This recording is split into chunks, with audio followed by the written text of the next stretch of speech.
كنت قاعد بسكرول عادي على التيك توك الساعة 3 الفجر، فجأة جالي تنبيه في زلزال في مصر. الحمد لله ما حسيتش بيه وعدى على خير. رحت مكمل سكرول تاني لحد ما لقيت عبيد الريتش، الناس اللي بيعملوا اي حاجة عشان الفيوز. بسم الله الرحمن الرحيم. حد حس بالهز اللي بيهز؟ حد حس بالهز اللي بيهز؟ يا عم الحاج بصوا شايفين الهز؟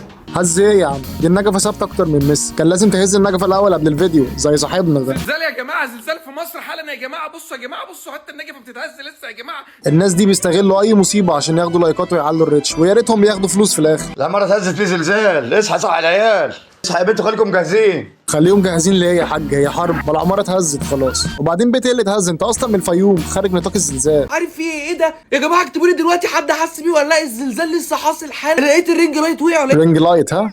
women